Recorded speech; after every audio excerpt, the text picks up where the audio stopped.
Hello everyone, welcome to college maths classes. आज हम करेंगे topic total number of functions. पर उससे पहले सबसे पहले हम डेफिनेशन ऑफ फंक्शंस के बारे में डिस्कस करेंगे। Let A and B be the two non empty set.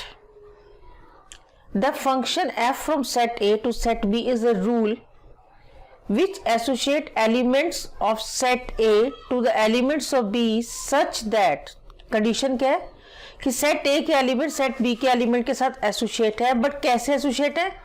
पहली कंडीशन क्या है? All the element of set A are associated to elements in set B। Set A के सारे एलिमेंट्स का सेट B के एलिमेंट के साथ एसोसिएट होना जरूरी है। क्लियर है? दूसरी कंडीशन क्या है? An element of set A is associated to a unique element in set B। एक तो एसोसिएट होना जरूरी है हर एक एलिमेंट का सेट A के साथ, और B के किसी एक यूनिक एलिमेंट के साथ एसोसिएट होना जरूरी है। हम इस पहले डिस्कस करते हैं, इस चीज को विद एग्जांपल के साथ डिस्कस करते हैं। अब हम मानते हैं एक सेट दिया हुआ है हमारे पास A, जिसमें 3 एलिमेंट्स दिए हुए 1, 2 एंड 3। एक सेट B दिया हुआ है जिसमें 2 एलिमेंट्स हैं A, B। ठीक है। The number of element in set A is equal to 3 है, and number of element in set B कितने हैं? 2 नंबर ऑफ एलिमेंट्स है इसके अंदर हमारे पास। अब सेट A लेते हैं यहाँ पे हमारे पास, और एक सेट B है हमारे पास। सेट A में कितने एलिमेंट्स हैं? 1, 2 एंड 3। सेट B में कितने एलिमेंट्स हैं? A और B। अब फंक्शन की डेफिनेशन क्या है कि सेट A के हर एक एलिमेंट का एसोसिएट होना जरूरी है सेट B के एलिमेंट्स के साथ, यानी कि सेट A में कोई एलिमेंट छूटना नहीं चाहिए।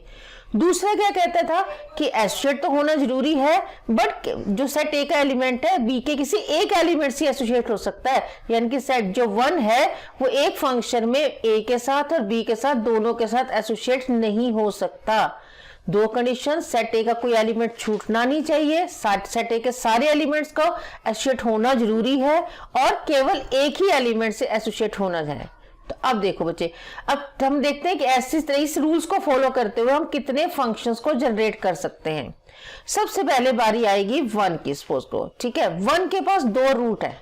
1 के पास 1A के साथ भी एसोसिएट हो सकता है और 1B के साथ भी एसोसिएट हो सकता है। तो दैट मीन्स 1 को एसोसिएट होने के 2 वेज हो गए हमारे पास। हो गया। अब बारी आ गई B की। अब B के पास भी 2 रास्ते हैं। B भी किसके साथ एसोसिएट हो सकता है? A के साथ भी एसोसिएट हो सकता है और B के साथ भी एसोसिएट हो सकता है। इसी तरह से यहाँ पे भी हमारे पास 2 के जो है 2 जो है 2 के पास एसोसिएट हो सकता है, 2A के साथ भी एसोसिएट हो सकता है, 2B के साथ भी एसोसिएट हो सकता है। यानी कि पहले 2 रूट थे, अब कितने रूट बन गए? 4 रूट्स बन गए हमारे पास। अब बारी आ गई 3 की। अब 3 के पास भी 2 रास्ते हैं। 3 या तो A के साथ एसोसिएट हो सकता है, या 3 किसके साथ एसोसिएट हो सकता है? B के साथ एसोसिएट हो सकता है।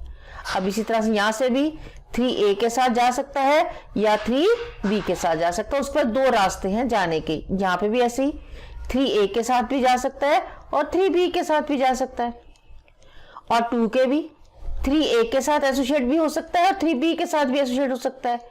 यानी कि पहले कितने रास्ते थे? 2 थे। 2 से कितने बन गए? 4 बन गए। अब 4 से कितने बन गए? 1, 2, 3, 4, 5, 8 रास्ते हमारे पास बन गए। तो दैट मीन्स हमारे पास 8 फंक्शंस हम जनरेट कर सकते हैं। कैसे होंगे वो जनरेट? देखो यहां से F1 है।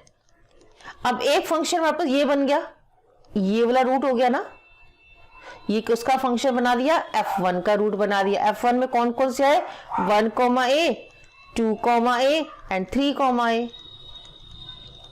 ऐसे ही एक रूट हमारे पास F2 वाला बन गया, जिनकी दूसरा फंक्शन हम ऐसे भी जनरेट कर सकते हैं।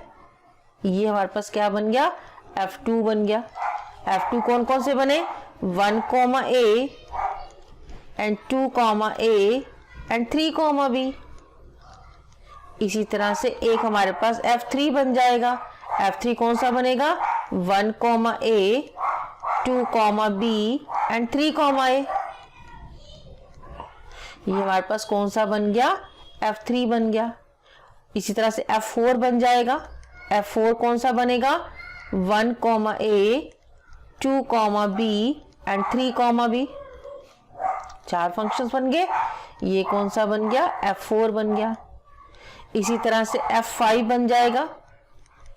F5 कैसे बनेगा, 1, B 2, A and 3, A। F6 कैसे बनेगा, 1, B 2, A एंड 3, B। इसी तरह से F7 बन गया 1, B 2, B and 3, A। F8 बन गया हमारे पास 1, B 2, B एंड 3, B। ठीक है बच्चे, तो ये देखो ये F5 बना था, ये F6 बन गया, ये F7 बन गया, ये हमारे पास F6 बना, ये हमारे पास कौन सा बनेगा, F7 बना, ये F7 का रूट बन गया, और ये हमारे पास क्या बन गया, F8 का रूट बन गया। तो कितने फंक्शन जनरेट कर सकते हैं हम, 8 फंक्शन जनरेट करते हैं। अब ये तो हमने एक एग्जांपल बहुत छोटा सा लिया था, तो हमने ऐसे इसको डायग्राम से बना के देख लिया, बट हमें किस पे जाना है, फॉर्मूले की तरफ जाना है कि इसका फॉर्मूला कितना है, कितने हर total number of function generate कर सकते हैं सेट ए से सेट बी के बीच में। अब देखो इसको हम फॉर्मूले में ड्राइव करना सीखते हैं। देखो सबसे पहले हमारे पास क्या था, 1 था, 2 था और 3 एलिमेंट था। ठीक है, इसको एसोसिएट होने के कितने वेज थे, 2 वेज थे। परमुटेशन के हिसाब से आते हैं, इसके कितने वेज हैं, 2 वेज हैं, इसके भी कितने वेज थे, 2 वेज थे। तो दैट मीन्स क्या बना, 2⁻3।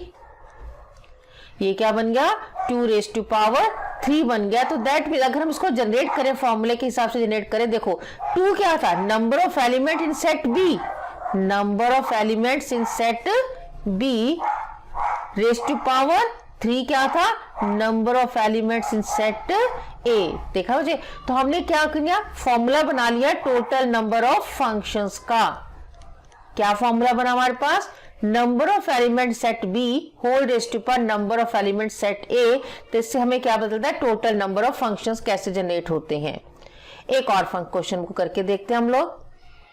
जैसे सपोज करो सेट ए के अंदर हमारे पास एलिमेंट्स है, 4 एलिमेंट्स हैं, 1, 2, 3 एंड 4।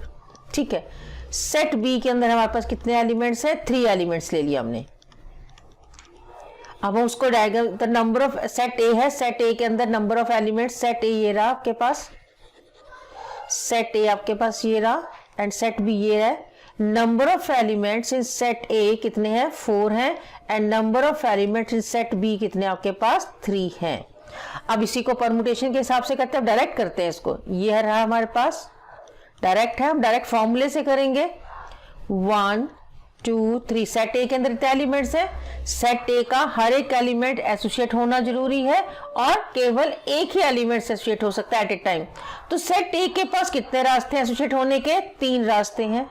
सेट बी, उसके एलिमेंट 2 के पास भी 3 रास्ते हैं, 3 के पास भी इतने हैं, 4 के पास भी 3 है। तो ये क्या बन गया, 3⁻4 बन गया। तो फॉर्मूले के अकॉर्डिंग क्या बना, number of element set B raise to power number of element set A. ये क्या बना, टोटल नंबर ऑफ फंक्शंस बन गए। Total number of functions from set A to set B. कितना क्या फॉर्मूला ड्राइव हुआ हमारे पास, number of element set B raise to power number of element set A. If F एक function था from set A to set B था, तो total number of functions का हमारे पास फॉर्मूला जनरेट हो गया। ठीक है बच्चे, इसी के साथ हम यही वीडियो यहीं खत्म करते हैं। आई होप आप सबको अच्छे से समझ आ गया होगा। इन द नेक्स्ट वीडियो हम बात करेंगे कि टोटल नंबर ऑफ 1 फंक्शंस कितने बनते हैं।